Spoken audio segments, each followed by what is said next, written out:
My father gave his company to my irresponsible brother, so I built my own, and his went bankrupt.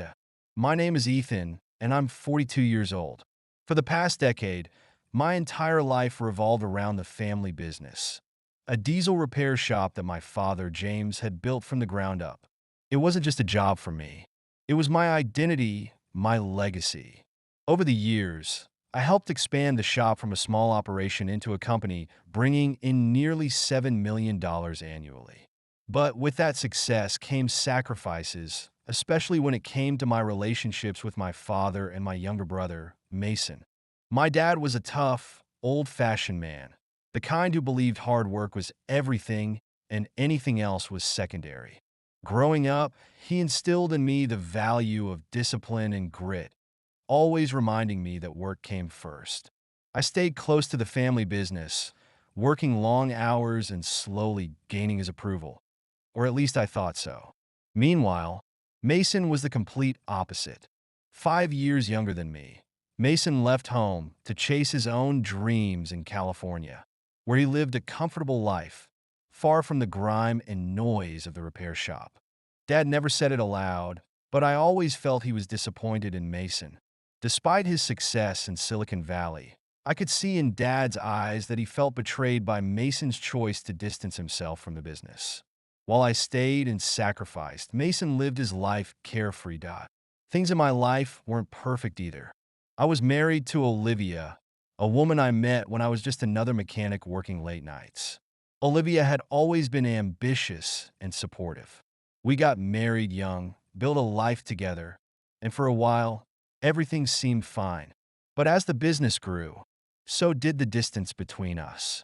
Olivia began to feel trapped by the weight of the shop's demands on my time. She started talking about selling the business and moving to Florida, suggesting we retire early and travel, but I couldn't entertain the idea. The business wasn't just a paycheck for me, it was everything. Selling it felt like giving up on my entire identity. Then, one day, everything started falling apart. I was working late at the shop, as usual, when I received a phone call from Mason. We weren't close anymore, but he called with an urgency in his voice. "Ethan, I saw Olivia in California with another man." My heart dropped. I tried to stay calm, but my mind raced. Olivia had told me she was visiting her sister in Arizona that week. Yet here was Mason telling me he'd seen her across the country, with someone else. I didn't confront her right away, needing time to process the shock, but my mind spiraled with images of betrayal. When I finally asked Olivia about it, she didn't deny it. She didn't apologize or explain either.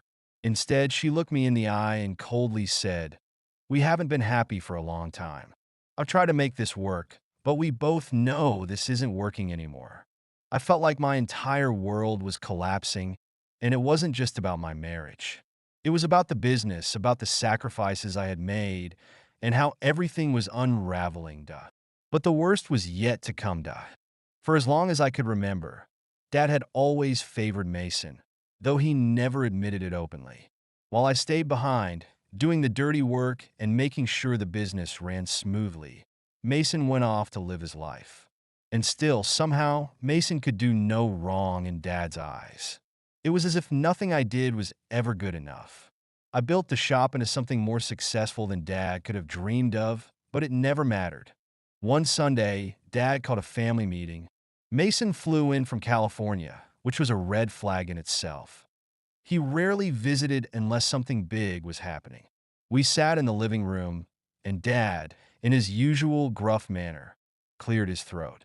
"It's time to start thinking about the future of the business," he said. I held my breath, knowing that this was the moment I had been working toward for years. I was sure he was finally going to acknowledge my efforts, finally going to hand over the reins to me. But then he turned to Mason. "I've decided," Dad said, "that Mason should take over the business." I couldn't believe it. The words hit me like a punch to the gut. Mason? The same Mason who hadn't set foot in the shop for years? The same Mason who didn't know anything about running the business? And Dad wanted me to help Mason transition like I was just a tool to be used in the process.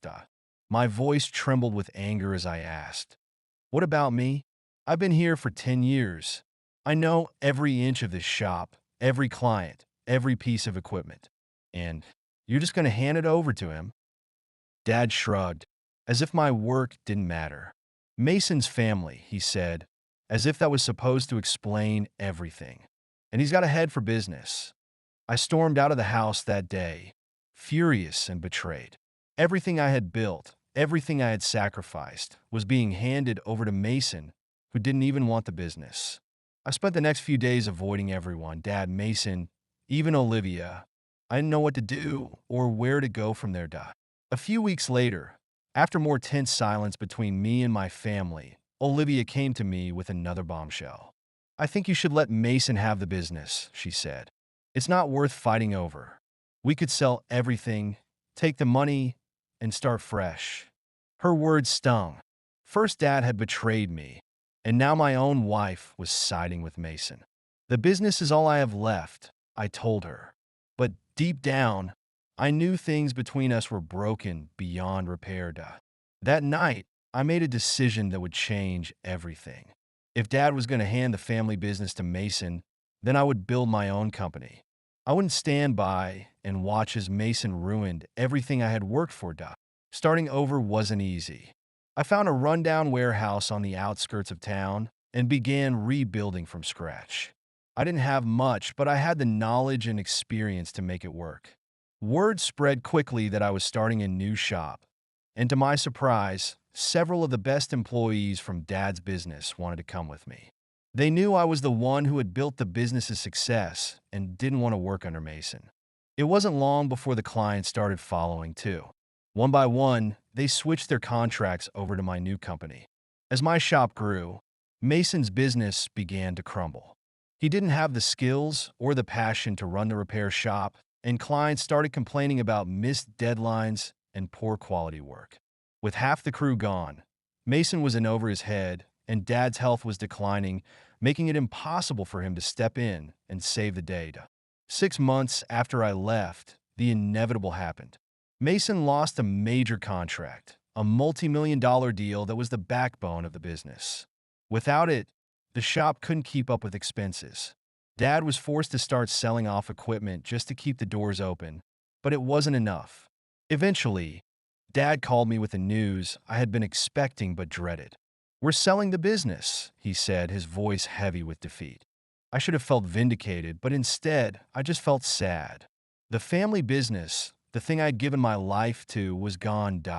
In the end, Mason's incompetence drove the company into the ground, but I had already moved on.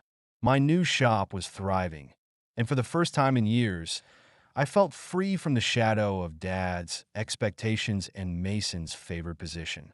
I had built something of my own, something no one could take away from me. And I wasn't alone. As my business grew, so did my personal life. After my divorce from Olivia, I thought I'd never trust anyone again, but then I met Sarah. She was different, strong, supportive, and she believed in me. One night, as we sat on the porch of the house I had bought with the earnings from my new business, I turned to her and said, "I think I want to marry you." She smiled, kissed me, and said, "I think I want to marry you too." For the first time in years, I felt like I was in control of my life. The family business was gone, and with it, the weight of my father's disapproval. I was free to live on my own terms, and it felt damn good.